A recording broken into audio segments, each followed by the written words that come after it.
It was supposed to be just another campus event, a fiery debate, a few cameras rolling, and Charlie Kirk doing what he does best, stirring controversy. But within seconds, that ordinary afternoon turned into chaos. A single gunshot rang out, Kirk collapsed, and the entire nation was left stunned. Who would dare take aim at one of the most outspoken voices in American politics? And more importantly, how was the suspect finally caught? Because what unfolded next wasn't just a manhunt. It was a story filled with strange online clues, bizarre engravings on bullets, and a confession that shocked even those closest to shooter. And the fallout? It would ignite a political firestorm unlike anything the country had seen in years. Before the chaos of that September day, Charlie Kirk was already a lightning rod in American politics. At just 18 years old, he founded Turning Point USA, an organization dedicated to pushing conservative values on college campuses across the country. What started as a small movement quickly snowballed into something far bigger. Through fiery debates, relentless campus tours, and a booming online presence, Kirk built an empire of influence. His podcast reached millions, his social media clips spread like wildfire, and his name became synonymous with youthful conservative energy. But with influence came controversy.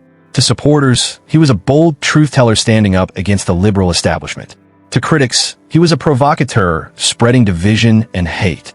Either way, one thing was certain.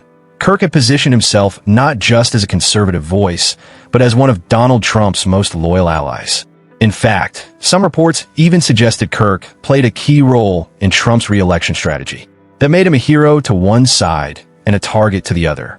And it was during one of those campus events, where Kirk thrived the most, that everything would change in a single, deafening gunshot. The day started like any other campus event. A tent was set up outside Utah Valley University, with Charlie Kirk face-to-face in a heated discussion with a student. Phones were out, cameras were rolling, and the usual crowd had gathered. Nothing about the moment seemed unusual, until someone in the crowd noticed a figure on a nearby rooftop. Roughly 430 feet away, a man lay in a prone position, steadying what appeared to be a high-powered rifle.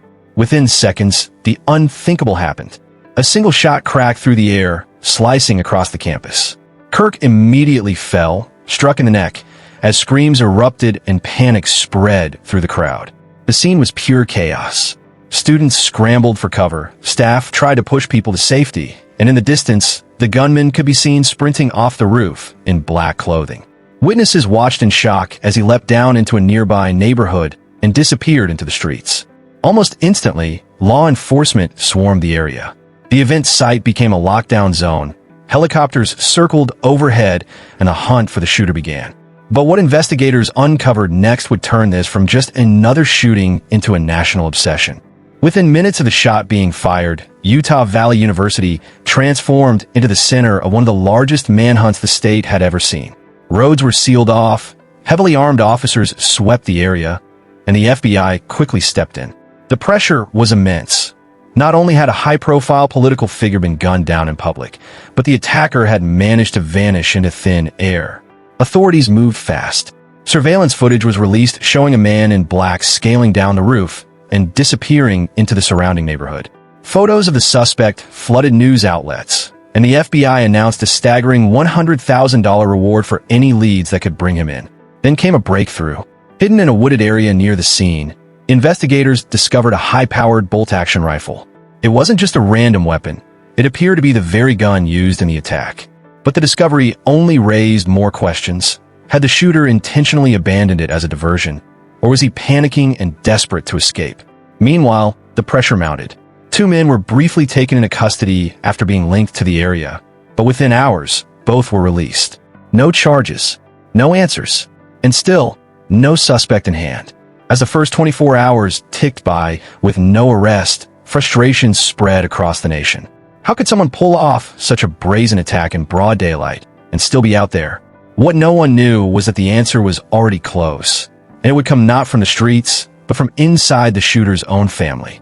Just when it seemed like the trail had gone cold, a shocking tip cracked the case wide open, and it didn't come from surveillance cameras or anonymous callers. It came from within the shooter's own family. Investigators learned that a young man named Tyler Robinson had allegedly confessed to pulling the trigger. According to reports, Robinson had spoken to a close family member shortly after the attack, admitting that he was the one who shot Charlie Kirk. And the detail that stunned authorities? The family member he confided in was believed to be his own father, a veteran law enforcement officer. From there, the story spread like wildfire. That family member, caught in an impossible situation, reportedly passed the information along to a trusted friend, who then alerted the authorities. Within hours, the FBI had their prime suspect. But Robinson didn't wait to be dragged out in handcuffs. Instead, just days after the shooting, he surrendered on his own terms. Late Thursday evening, he walked into a police station in St. George, Utah, nearly 250 miles from the university, and gave himself up. To the public, it looked like the dramatic end of a manhunt. But for investigators, it was only the beginning. Because when they dug into Robinson's life, his online activity, and the bizarre clues he left behind, the story took an even darker and stranger turn. Once Robinson was in custody, investigators began piecing together the digital trail he had left behind, and what they found was both chilling and bizarre. According to reports, Robinson's own roommate turned over a series of Discord messages that painted a disturbing picture of his plans leading up to the attack. In the messages, Robinson allegedly talked about retrieving a rifle from a drop point and even described hiding it in a bush wrapped in a towel. He mentioned visually watching over the spot, as if keeping guard, and later referred to the weapon as being unique, a detail that would make investigators pay even closer attention. But that wasn't all. The chats also included references to engraving bullets, as though each round carried a message.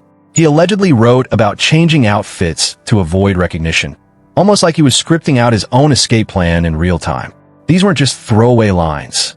They were chilling glimpses into the mind of someone who wasn't simply planning an attack, but leaving behind a twisted digital diary of his intentions. And when investigators finally looked at the rifle and the engraved bullets themselves, the story shifted from disturbing to downright surreal. When investigators examined the rifle and the ammunition linked to Robinson, they uncovered details so strange they bordered on unbelievable. These weren't just ordinary bullets. Each one had been engraved with bizarre words and phrases, almost like he wanted to turn them into messages for the world. One cartridge carried the chilling phrase, "Hey fascist, catch." Another was inscribed with Bella Ciao, a reference to the famous Italian anti-fascist anthem. But the strangest markings weren't political at all. Some bullets contained phrases pulled straight from internet trolling culture. Inscriptions like, "Ooh, what's this?" And "Even if you read this, you are gay." LMAO. To outsiders, it looked twisted, confusing, almost childish. But investigators couldn't dismiss it. The engravings mixed politics, memes, and video game references, including what some believe was a nod to the game Helldivers, where certain codes unleash hidden weapons. The symbolism was chaotic and unsettling, raising more questions than answers. Was Robinson sending a political statement? Was he mocking his target? Or was it all just a warped attempt to turn real-life violence into an internet meme? Whatever the intention, one thing was clear. The engravings transformed this case from a standard investigation into a national obsession. And soon, it wouldn't just be about Robinson or the shooting. It would spiral into a political firestorm that reached the highest levels of power. As the bizarre details of the case surfaced, it was only a matter of time before the story leapt from police reports to the national stage. And when it did, the reactions were explosive. Former President Donald Trump wasted no time. Appearing on Fox and Friends, he announced Robinson's capture with a triumphant tone. Looking real good. They have the person that they wanted. But Trump didn't stop there. He pointed directly at what he called the radical left, blaming their rhetoric for fueling acts of violence like this one. The narrative instantly shifted. For Trump supporters, the shooting became proof of how far political hatred had gone. For his critics, it was yet another example of Trump exploiting tragedy to rally his base. Either way, the country was suddenly divided not just over the act itself, but over who is truly responsible. Meanwhile, Utah's Governor Spencer Cox stepped in front of the cameras, striking a very different tone. His message was blunt but sobering. Political violence, no matter where it comes from, only feeds itself. We can return violence with violence. We can return hate with hate. But at some point, he warned, we have to find an off-ramp, or it's going to get much, much worse. Two leaders, two completely different reactions, one inflaming, one trying to calm. And caught in the middle was a nation already boiling over with tension. But beyond the press conferences and political spin, a larger question loomed. What did this shooting really say about the direction the country was heading? The capture of Tyler Robinson may have ended the immediate manhunt, but it didn't end the debate. If anything, it only poured fuel on a fire already raging in America. On one side, the attack was seen as proof that political rhetoric had become too toxic, that words were no longer just words. They were turning into bullets. On the other side, it was used as ammunition in the ongoing culture war, each faction pointing fingers and demanding the other take the blame. Meanwhile, investigators emphasized an important detail. The allegations against Robinson had not yet been proven in court. And yet, the damage was already done. A public figure had nearly lost his life. A family was shattered by betrayal, and the nation was left grappling with what the incident symbolized. The strangest part? For all the chaos, what lingered most in the public's mind were the bizarre engravings on those bullets. They weren't just evidence. They became symbols of a culture where political violence, internet memes, and real-world consequences were colliding in ways no one could have predicted. And as the country absorbed the story, the bigger question remained. If this is where the nation is now, with politics and violence so deeply intertwined, what comes next? From a rooftop shot that claimed Charlie Kirk's life, to a nationwide manhunt that ended with a family-shocking betrayal, and finally, to the bizarre engravings that turned bullets into memes. This story was anything but ordinary. It wasn't just about a single shooter, or even about Charlie Kirk himself. It was about a country caught in a storm of political anger, where words can spark chaos, and where one person's obsession can ripple across an entire nation. And while Tyler Robinson now faces the weight of the justice system, the bigger question still hangs in the air. If political violence has already reached this level, how much further can it go before something breaks? One thing's for sure, this case has already left its mark, not just in Utah, but across America. And the fallout is far from over.